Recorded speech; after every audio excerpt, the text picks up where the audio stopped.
May 28, 1940, Reich Air Ministry, Berlin. Reich Marshal Hermann Göring set down the intelligence report with undisguised contempt.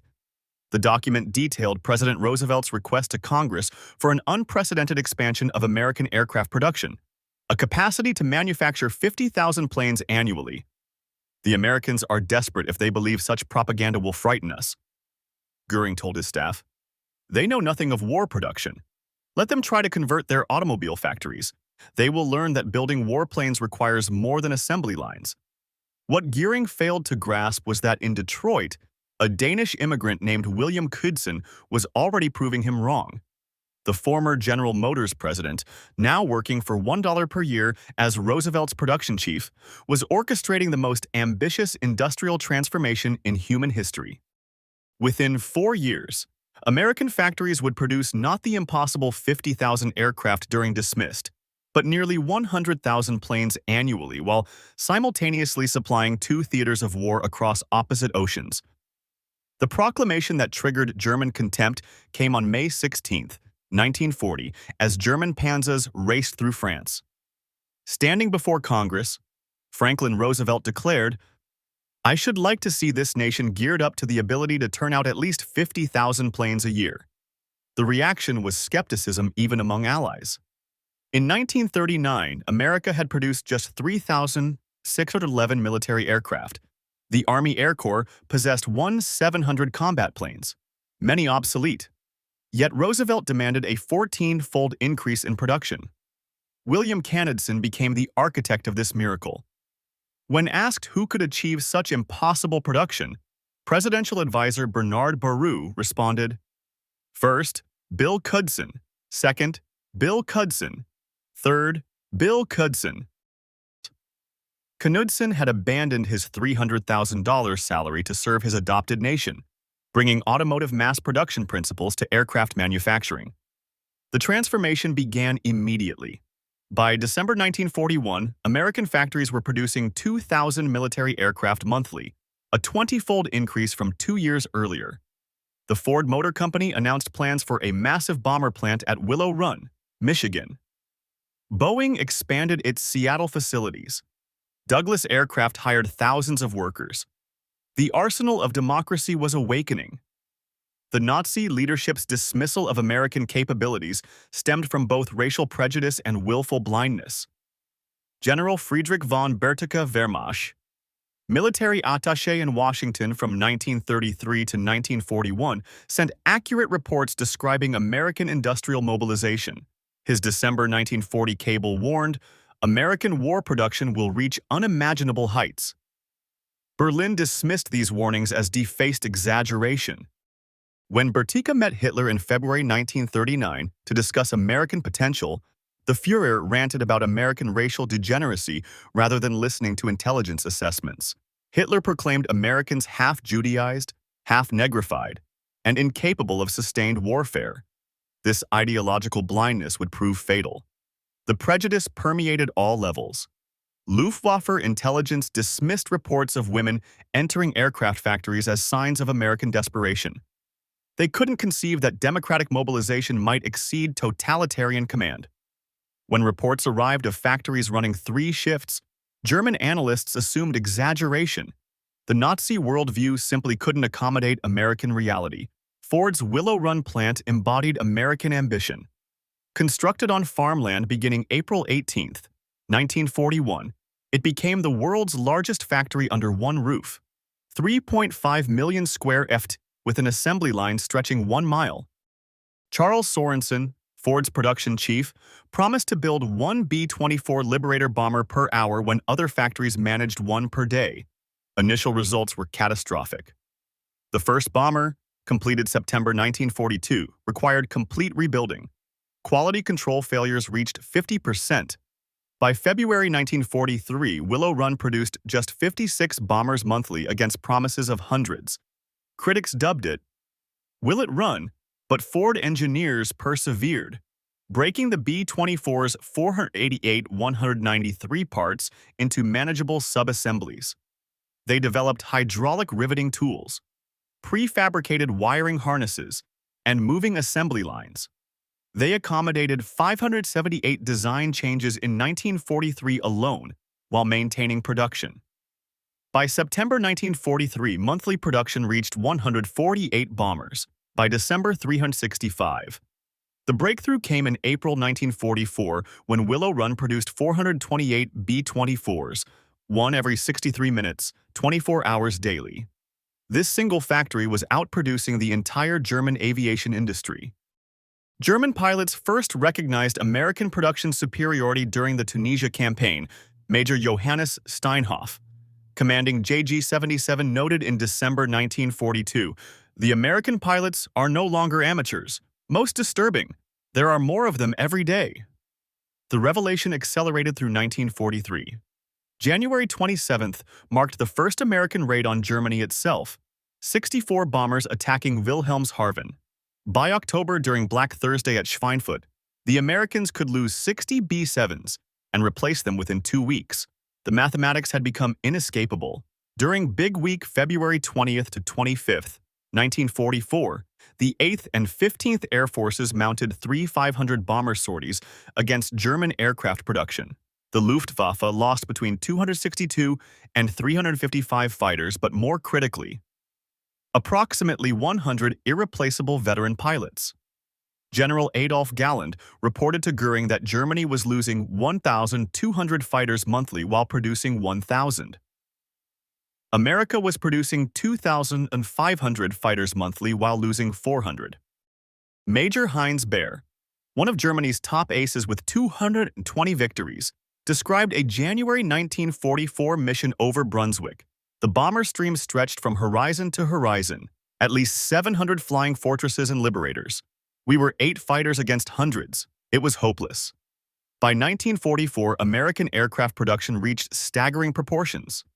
That year alone, factories produced 96 270 aircraft, 16 048 4-engine bombers, 35 743 fighters, and 22 591 multi-engine aircraft. This single year's production exceeded Germany's entire wartime output of approximately 94,077 aircraft. The disparity went beyond numbers. Each American bomber carried 13.50s caliber machine guns with thousands of rounds. German fighters increasingly launched with partial ammunition loads. American bombers featured powered turrets, advanced bomb sights, and sophisticated navigation equipment. German fighters often lacked functioning radios. Boeing's Seattle Plant 2 was producing 16 B-7s daily by May 1944. Douglas Aircraft, which employed just 68 people in 1936, had grown to 167,000 workers across 9 facilities. North American Aviation churned out 500 P-51 Mustangs monthly. Lockheed achieved production of 1 P-38 Lightning every 90 minutes, while implementing 2 Ka-127 combat-driven modifications. Supporting industries matched this pace. General Motors produced 57 658 aircraft engines under license. Packard built 55 523 Rolls-Royce Merlin. Alcoa's aluminum output increased 600%. Dow Chemicals' magnesium production grew from 6 million annually to 333 million. The transformation of America's workforce shattered Nazi preconceptions.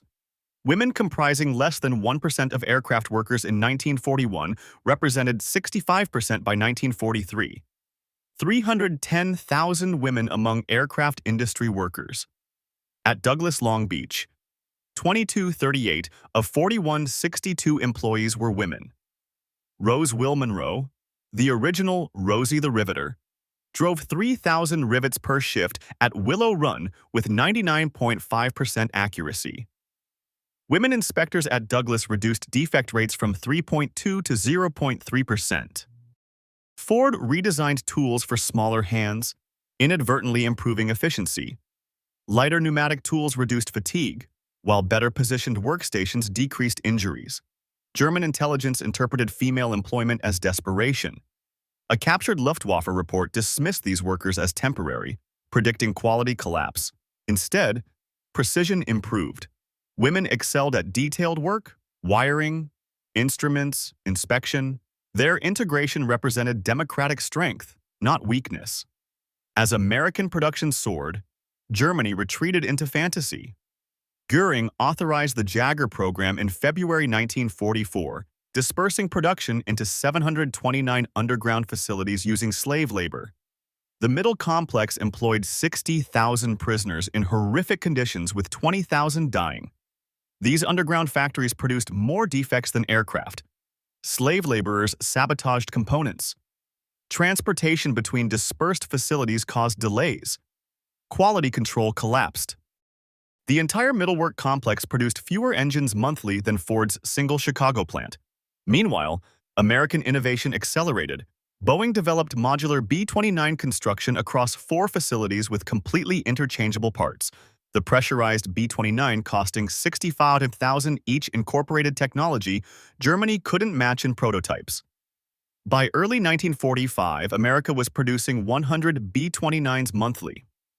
June 6, 1944, demonstrated the culmination of American production. The invasion employed 590 Allied aircraft against 319 German sorties, a 36-1 superiority.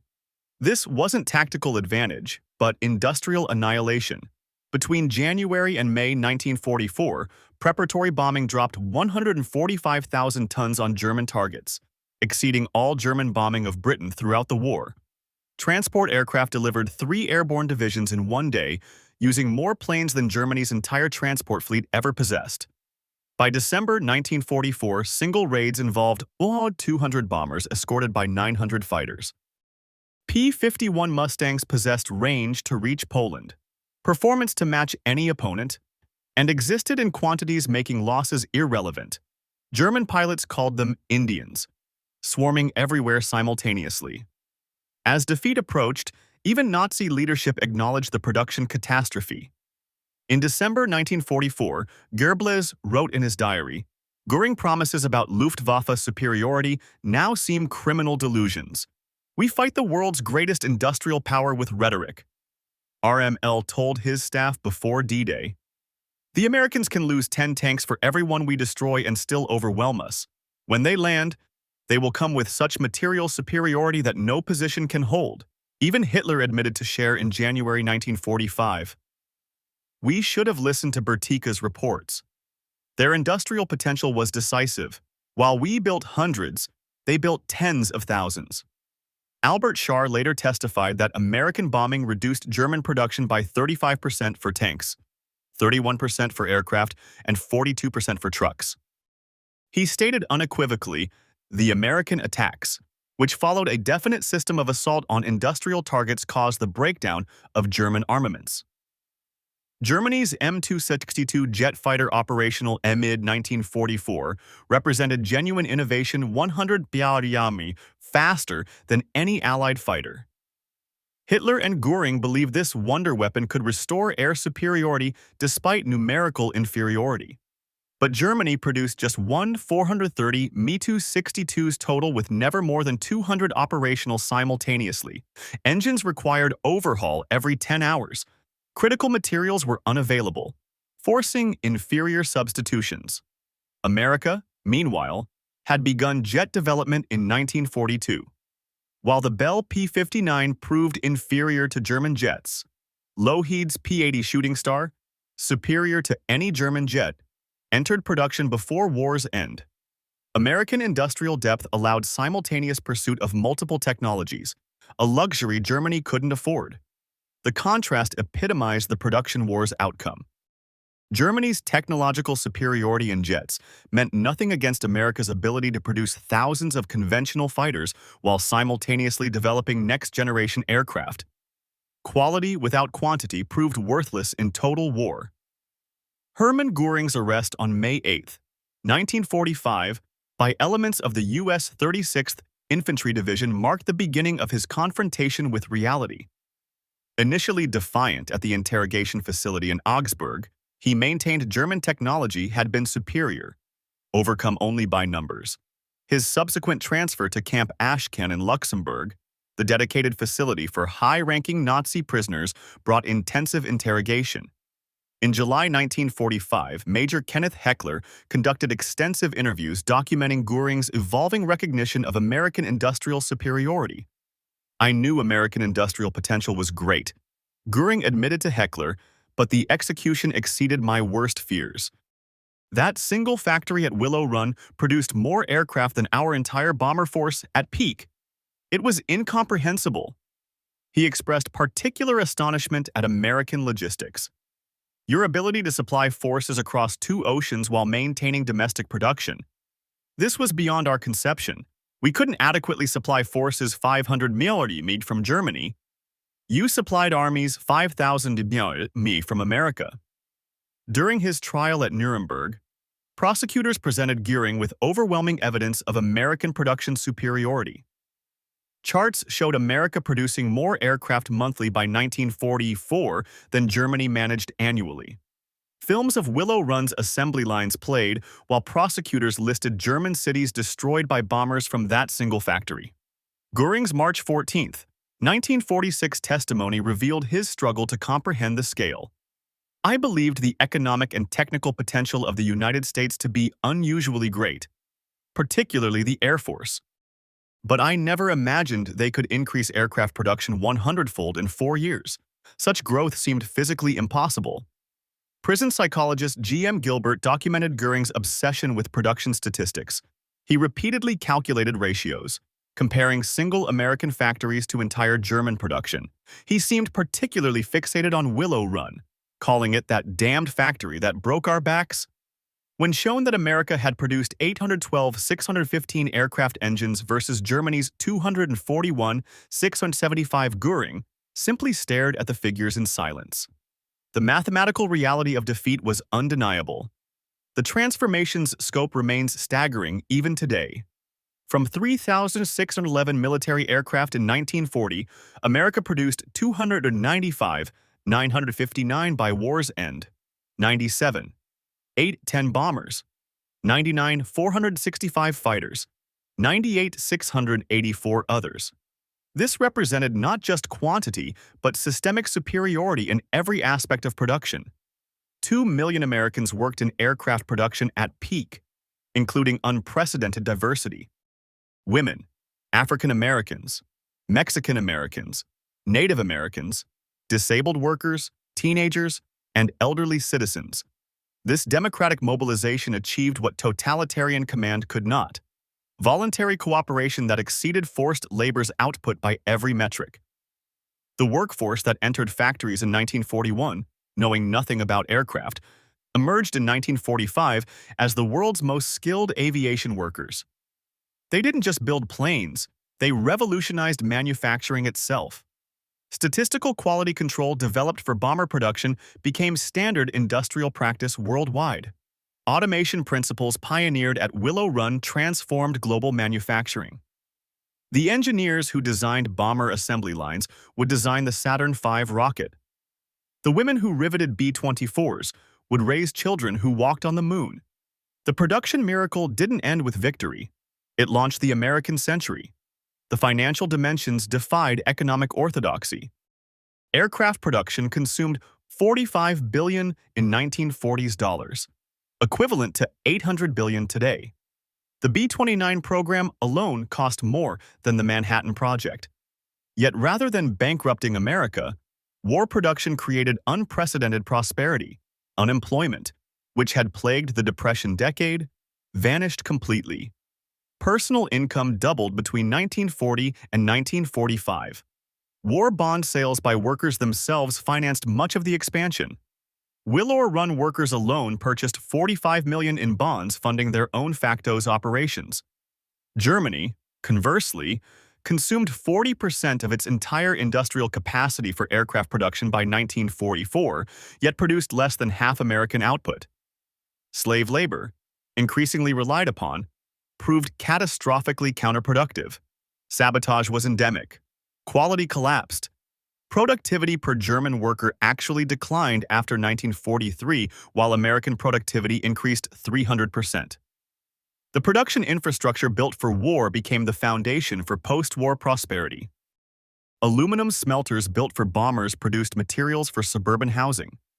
Chemical plants that made aviation fuel created plastics for consumer goods. Machine tool factories that equipped aircraft plants tooled up American industry for global dominance. Beyond raw production lay organizational excellence. The War Production Board coordinated 184,000 companies seamlessly. IBM punch card machines tracked millions of components across thousands of suppliers. MIT's radiation laboratory, employing 4,000 scientists, developed navigation systems that gave American bombers all-weather capability. When combat revealed B-17 vulnerability to frontal attacks, Boeing added chin turrets within 60 days.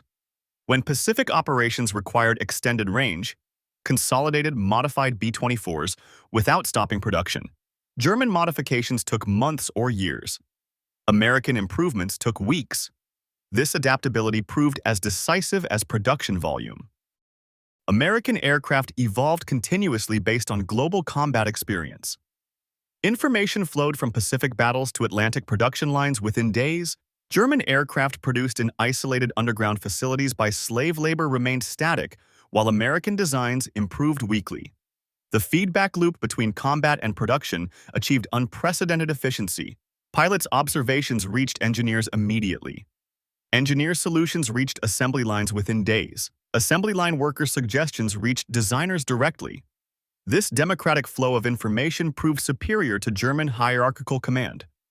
On October 15, 1946, hours before his scheduled execution, Hermann Göring wrote his final letter. In it, he made his most complete admission of the production war's significance. The Americans won through industrial power, not military prowess.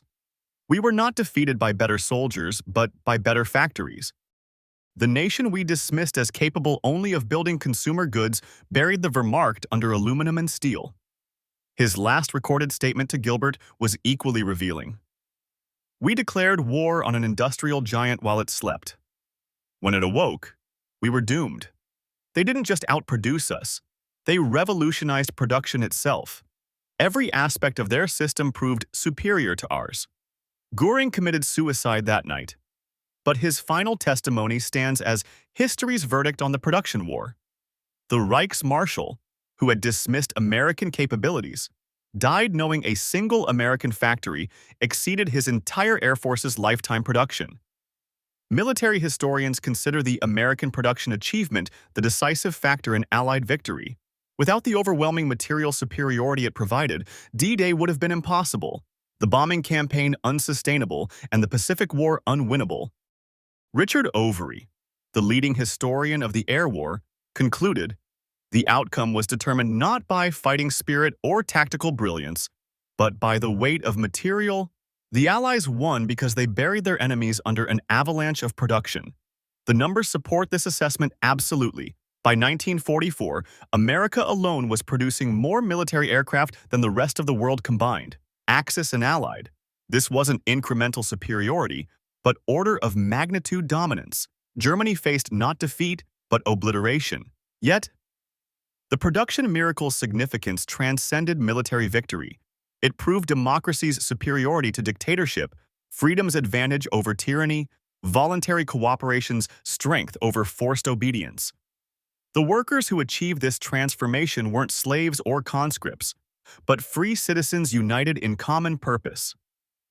Hermann Göring's dismissal of American production capacity stands as history's most catastrophic miscalculation. His contempt for democratic industrial potential cost Germany the war and millions of lives. His failure to recognize American capabilities sealed the Third Reich's fate before the first bomber reached German skies. The transformation from 3,000 to 100,000 aircraft annually demonstrated that free societies, when facing existential threats, could achieve the impossible. American workers didn't just meet Roosevelt's impossible goal, they doubled it. They didn't just match German production, they exceeded it fivefold while simultaneously fighting in the Pacific. Today's leaders would do well to remember Göring's mistake. Dismissing democratic nations as weak because they're peaceful, or underestimating free people's productive capacity because they prefer prosperity to conquest, invites catastrophic miscalculation. America in 1940 appeared unprepared for war. By 1944, it had become an unstoppable industrial colossus. The arsenal of democracy proved that production lines could be as decisive as front lines, that assembly workers could be as crucial as soldiers, that industrial mobilization could determine victory as surely as military strategy. Göring learned this lesson too late at the cost of his nation's destruction. From his dismissive reaction to Roosevelt's announcement in May 1940 to his execution at Nuremberg in October 1946, Hermann Göring's journey traced the arc of Nazi Germany's destruction. His contempt for American production became the epitaph for the Third Reich, a regime that confused ideology with capability, that mistook tyranny for strength, that believed racial mythology could overcome industrial mathematics. The Reichsmarshal, who dismissed American aircraft production, died knowing that American factories had produced more planes in 1944 alone than Germany managed throughout the entire war. His mockery of democratic industrial capacity became history's most expensive joke. Paid for in the currency of total defeat, America produced 295,959 military aircraft, Germany produced 94,677. But the real victory lay not in numbers but in method, proving that free workers could outproduce slaves, that democratic cooperation could exceed totalitarian command, that a nation of immigrants and diverse citizens could unite to achieve the impossible. The B-24 bombers rolling off Willow Run's assembly line every 63 minutes weren't just aircraft. They were democracy's answer to tyranny. Each rivet driven by a woman who'd been a housewife months earlier. Each engine built by a teenager who'd left high school to serve. Each wing assembled by workers who'd fled poverty and discrimination, all proved that free peoples, when united in righteous cause, could bury tyranny under an avalanche of production. Hermann Göring laughed at the idea of America producing 50,000 planes annually. America responded by producing twice that many, transforming global history in the process. His laughter echoed through history as the sound of catastrophic miscalculation. The fatal dismissal of democracy's arsenal by a man who understood neither democracy nor production. In the end, both buried him and everything he represented under 300,000 aircraft that turned his contempt into history's most complete defeat.